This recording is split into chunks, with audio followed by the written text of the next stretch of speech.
Assalamu alaykum hörmətli Uyghur TV görürmənləri. Bugünkü sağlamlıq proqramımızda ananasның şifalıq rolu bilan tanışıb ötümüz. Ananas ailəsidir. Bir kiçik dərəxtnin meyvəsi bulub, bununki terisi yani qılıraq, tikenlik bolğan, onun uç tərəfində 30-40 tanıqıcı bolğan qılın yapraqları buldu.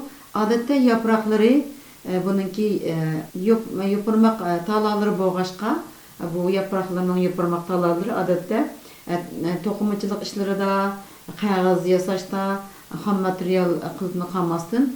Yani bunu adətdə ağamçı qılıb işkimi buludu. Hem de meyvesi bolsa ananasның meyvesi təmi puraqlıq, özü puraqlıq buldu, təmi çüçüməl bulub, adətdə ananasның ki meyvesini kurutub, qaq ornunda konserva yasab, yakı bolmasa murabba qılıb işletişki buludu. Hem de ananasını normalda yegan vaxtımızda kesip toğrab, tuzgu çılap koygandan keyin tuzdan elip, yani yarım saat tuzgu çılap, bunu soğuk suda jüyatkandan keyin istimal qılsaq, təmi tatlıq buludu. Hem de ananasınınki çıkış orunları degan vaxtımızda ananas Amerikanın yani ısıq bəlvaq rayonlarıdan, yani başka ısıq bəlvaq bolğan Hindistan, Vietnam, Tayvan'dan çıkıdı. Ondan başka Xitayının yani Yunan ölküsüdün mu çıkıdı. Ananasın təbiəti bazı kitaplarda ikinci derecede höl soğuk deyilgen bolsa, bazı kitaplarda ikinci derecede höl soğuk dep qaraydı. Ananasının xüsusiyyəti bolsa, ananas adətdə səpranın ötkürlüğünü pəsaytıdı, kan besinini düşürüdü, yani yürekninki yaşartış, yürekni kuvvetləş, börek camınınki yallıqlarını qaytırış, işıq yandırış, süydük heydaş, heyizni ravallaştırış xüsusiyyətlərə ega. Ananasның tərkibində mol vitaminlər bulub, bunun da A vitamin, yani vitamin C, ən cıq bolğan vitamin C, kalsiyum, kali, magniler köp bolğan buldu. Yani biz bu efendimiz 100 gram ananasның tərkibində bolğan en miqdarından tanışıb ötümüz.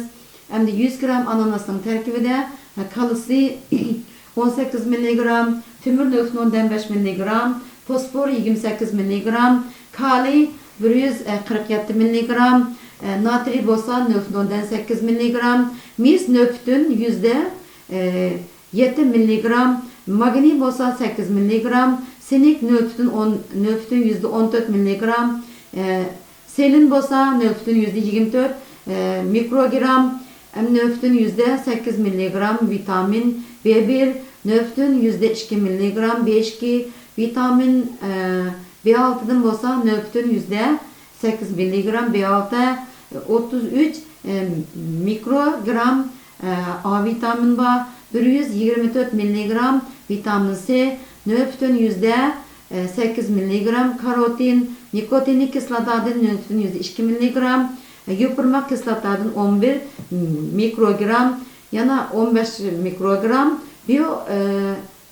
biyologik eliminat deganlar buludu.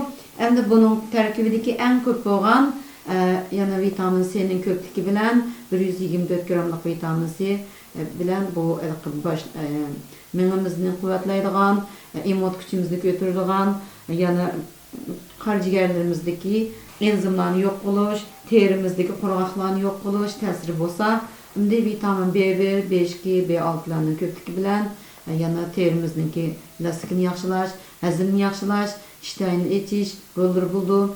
Ondan başka yani kalsiy toluqlash rolu var. Yani 18 mg kalsiy bulup bunun da yana çaş, tırnak yani başka kalsiy ihtiyacı olan organlarımızga ve söneklerge kalsiy toluqlaydı.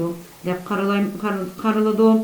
Hem de bu ananasınki adətdə salamatlık bolğan təsirini yani onundan başka təsirlerden kan tomarlarını elastiklikini yaxşılaydı. Kan tomar divarını yani özellikle adətdə şu kızıl kan tomarınınki kan nöqçü payda buluş, kan tomar divarının qeylillap ketişinin aldını elip kan besinini çürüş rolu var.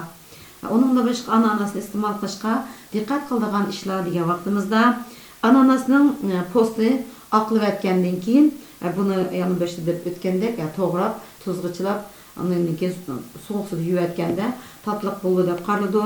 Endi buni yeyishga kelgan vaqtimizda bu qizib qolgan, andiga qichqoq badanimizga har xil reaksiya xarakterli kasalliklar, qon buzilishida bo'lgan kasalliklar bo'lgan vaqtimizda ananasni yemaslik lozim, chunki bu badanimizga mingda bir odam yoki yuzda bir odamda reaksiyachanligi kuchli bo'lg'achqa bundaq odamlar yeyishga bo'lmaydi. Undan boshqa normal odamdimi bu ananasni ba'zi odamlar yegan vaqtida 15 minutdan 60 minutgacha aralıqda badaniga qizirish paydo bo'ladigan, ichi so'yib ketadigan, ko'ngil elishib ketadigan, ko'ngil elishib qusish, besh og'rib, titrash, o'lishib ketish ishlar bo'ldi. Bu ahvol bo'lgan vaqtida biz tibobatning usuli bo'yicha oldi bilan darhol bir kichik yeshil ko'k piyozni pokiz yuvayotgandan keyin uni biz agar 15 minut yarim soat ichida bu ahvol ko'rgan bo'lsa, buni gelimizga selib, yana qusish orqali yani ko'ngilni eliştir, qusish orqali tabiiy holatda oshqozonimizni yuvib chiqarayotgan bo'ldi. Agar bu biraz yarim soatdan o'tib ketgan bo'lsa, buni darhol doktorga berish yoki sutni jiqrab ichish orqali buni tuzitib ketgan bo'ladi. Endi o'xshash bo'lmagan turdagi ananasning rangi, yani o'xshash bo'lmaydi. Pishgan ananasning mayda tatliq, ta'mi yaxshi bo'ladi. Endi ananasning eng yaxshilari odatda eg'iroq bo'lgani deb qaraladi. Yangi ananasni gazetlarga o'rab saqlagan vaqtimizda 2-3 kun qadar saqlag'ili bo'ladi. Ananas tarkiblik reseptlar degan vaqtimizda odatda ananasni apelsindan 100 gram, ananasdan 100 gram, mangodan 50 gram qilib, bularni urug'ini chiqarib etib, obdan aralashtirib, buni ezgandan keyin buningga azroq sovutilgan qaynoq suv aralashtirib iste'mol qilgan vaqtimizda ishtayni ochadi, ko'ngilni xush qiladi, hazmni yaxshilaydi deb qaraladi. Undan boshqa davomli ananasni yeb bergan vaqtimizda xapxonni yo'q qiladi. Ondan keyin yurak arteriya qon tomirlariniki elastikligini yaxshilaydi, bo'tqisman qaytib qilishning oldini oladi. Murabbosini yegan vaqtimizda bu yurakni quvvatlaydi, nervini yaxshilaydi deb qaraladi. Undan boshqa murabbosi yana hezni ravonlashtiradi, ishq yondiradi, suydek haydaydi. Ananas odatda o'zining tabiatining va sovuqligi bilan jigar, o'tning kasalliklariga mos kelgan bo'ldi. Ammo lekin qon erishchan, yana qonningki suyilib ketadigan, davomli badanni qanottiradigan yoki aspirinni uzun mezgil qo'llanib, badandagi qonning sulandirishi eshib ketgan kishilarningki ananasni qo'llanishga bo'lmaydi.